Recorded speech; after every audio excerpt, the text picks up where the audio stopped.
heard about Mount Angel when I went on a family vacation to the Bahamas, and they told me about the college that they were going to, that they were getting credit for smoking dope on the beach, basically, it's known as biological research. And I said, send me the information. And they sent me a brochure that looked quite attractive. And I walked into this place during Oktoberfest. Oh, It was crazy. And I said, where's Sandy Wolfram, the admissions coordinator? Oh, she's in Tiny's Tavern. I walk into Tiny's. Sandy goes, oh, you must be Lynn, the new student. I went there because it struck me as so anarchistic, and I wanted to get as far away from the East Coast as possible, where through high school and early on, I was just immersed and transfixed by the art scene, by the avant-garde and bodyworks and earth sculptures and early Fluxus and things that were just so vibrant. And it almost, I had to hold my breath at times in New York City. It was just like too much. And I thought this quiet little place, which I thought it'd be like Berkeley or Ann Arbor or some other hip environment for a student, seemed to be the perfect polar opposite. And it was, for me, it was fun to just show up there and not know anything. Similar, like most of you, not have a clue what was going on, and have teachers that weren't like teachers, and fellow students who weren't like fellow students. Right at the college, and there was this green lawn, and beautiful long-haired boys playing frisbee with Irish setters. And I'm like, I'm going here. I just got out and wandered around, and there was the tree house, and I saw, the pottery house and stuff like that. It was like I was there. It was such an amazing shock after living at home. I was 18. I was coming out of this very rather conservative high school, and it was just like the world opened up. God knows why. Like probably the last class of freshmen were coming in. There were like eight people.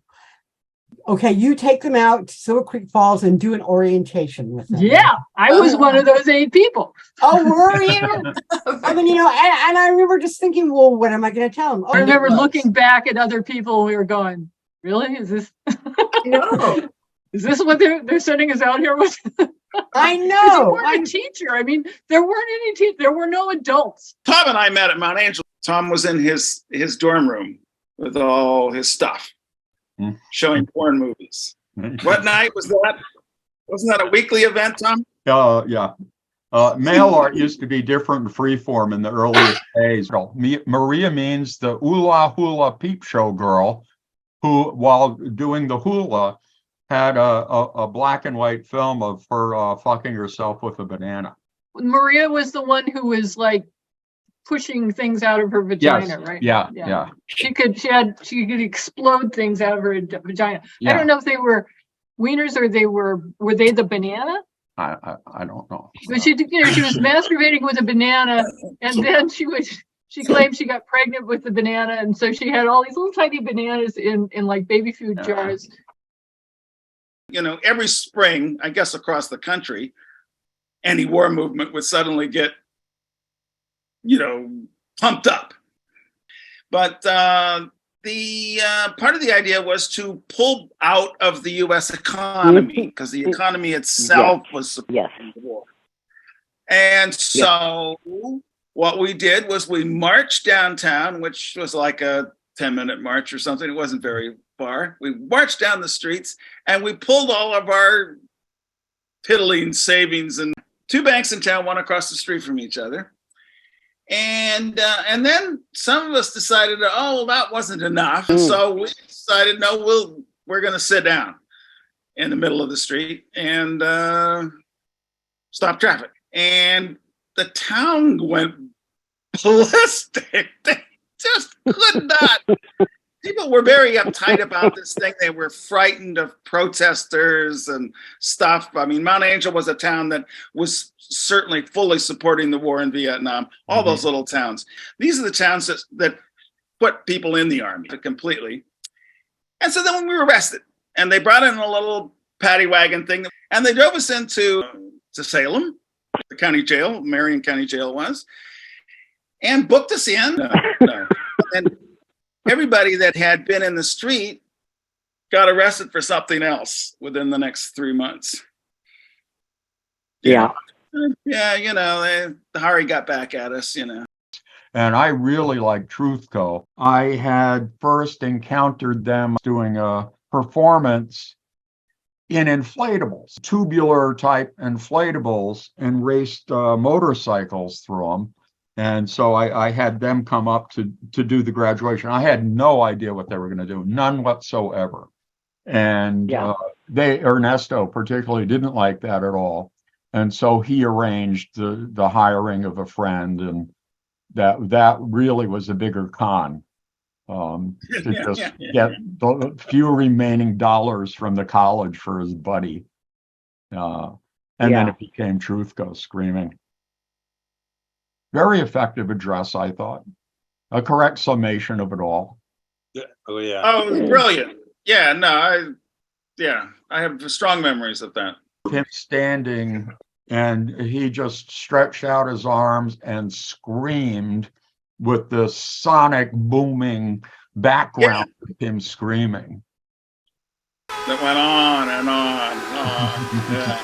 It reverberated. It reverberated. Yes.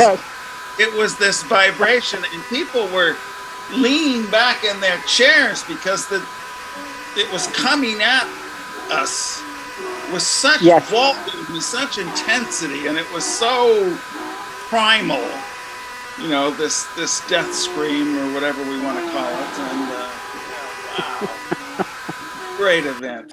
Christians thought it was like, oh, that's the Mount Angel death rattle. Yes. He misinterpreted the performance.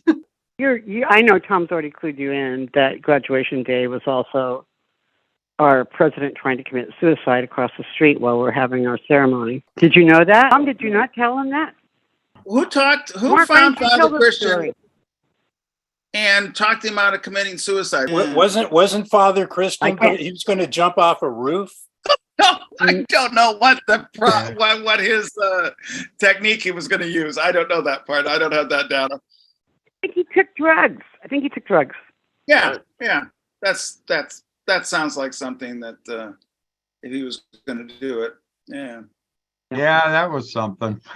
And the bigger picture in those final months, you might remember, I was the student member of the board of trustees, and they met secretly, afraid that the financial situation would somehow get back to the nuns and that $1 purchase of the nursing home, and just all these convoluted things that Father Christian, independent of him being a nice guy, really felt he had killed the college.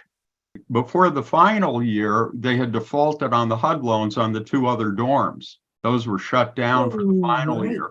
And the very last term, I don't think there were more than 12 of us living on campus. We're talking about Dwayne Samples. I don't know if you heard about Dwayne. Oh, yeah. Who is, but when all the other dorms were closing down, we were in that one dorm. Dwayne was in that dorm. He was a counselor there. And we would hear at night, he had gone for Rolfing. He'd gone to, he tried all these things to heal himself. I mean, he was in Vietnam, and he had decided he was a conscientious objector. And they said, okay, we'll put you in the front lines with these people to take care of. And it was a real bad scene. He was trying to get over it. So he did Rolfing, and he recorded his Rolfing. So he would play these screams, this man just screaming in terror and pain at night. Would walk through the dormitory at night. We're like, well, there's Dwayne again. But so you and I, Kay, got there at the same time, which was the year also where, here I transferred schools from Ohio to this obscure ridiculous college, Mount Angel College. It was wonderful, but and the school's going broke. Yeah. So now what do I do after this one? This will add to my repertoire of how many colleges do I have to go to before I graduate. Fang was Tom. It was a gerbil. It was a hamster.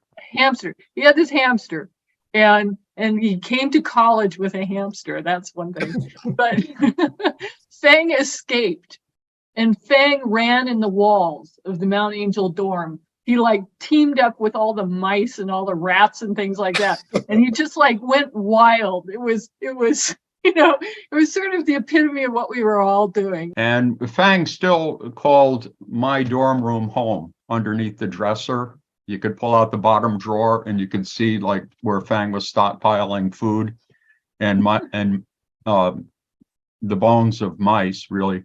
But Fang was pretty spectacular. I'm going to say one last word about Mount Angel.